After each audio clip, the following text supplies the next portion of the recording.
الله الله باوکە گیانە تابلە جوانت چییە؟ بەخێر بێەوە کچەکەم بەخێر بێەوە پێ جوانە؟ زۆر باوکە هەر تابلۆیە کە تۆ بیکەشیەوە جوانە هەر بشیت سپاس دەکەم ئەمنیش هەمان هەستم هەیە هەر تابلۆیەکە من چێشام ئەتوو بە دڵت بی پێت جوانی کەواتە هەموو خەڵک پێی جوانە سپاس باوکە بڵێ کچەکەم بڵێ باوکە ئەنێوە هەناری برادرم فترەیەکی زۆرە پێم دەڵێ بە باوکت بڵە تابلۆیەکە پێشکەش بکە هەنار چێ؟ ئەوەی لە کولیەی لەگەڵما لە بین و چوو هەر ئەو خەڵکەش زۆر سەیرە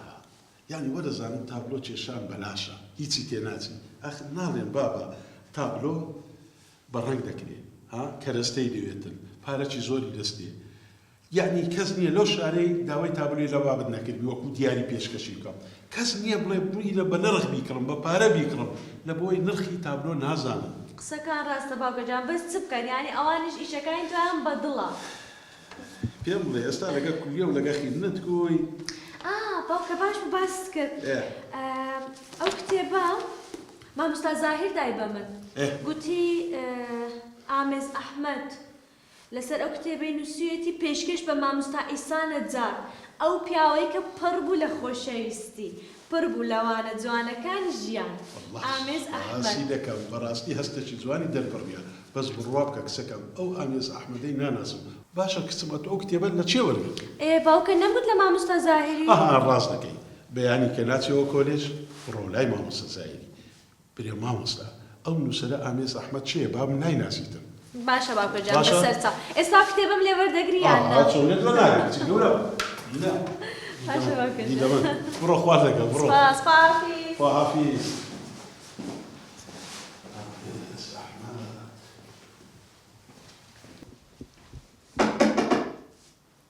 فەرموو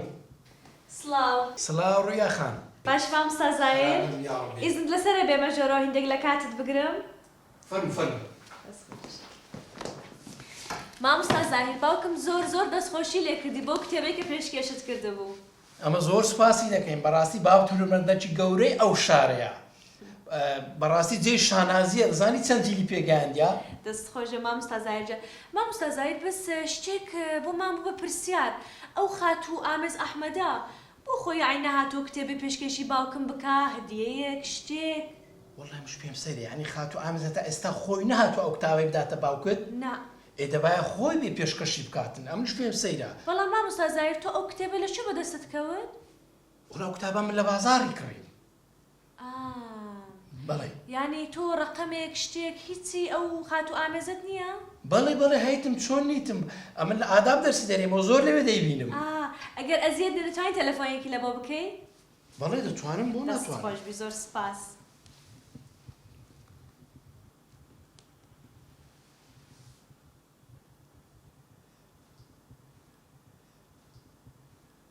ئەلو ئامێز خان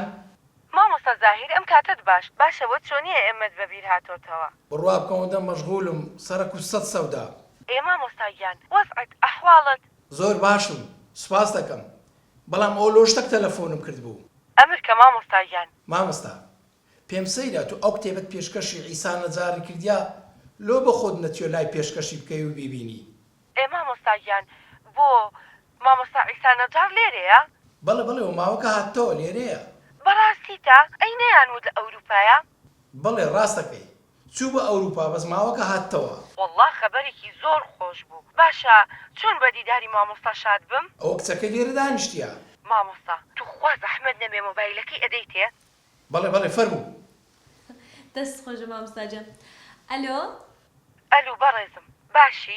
باشی ئامێز خان سەلامەت بی ئەحواڵت چۆنە تۆ چی مامۆستا ئیسایت من کسی مامۆستا ئیسام ئەڵڵا وەڵڵاه لە فەیسبووک لە هەموو ئەکاونتەکان لە هەموو شوێنێک بە دوای ناوەکەیە گەڕام بە دوای کوڕێکی بە دوای کچێکی بەس نەمدۆزیەوە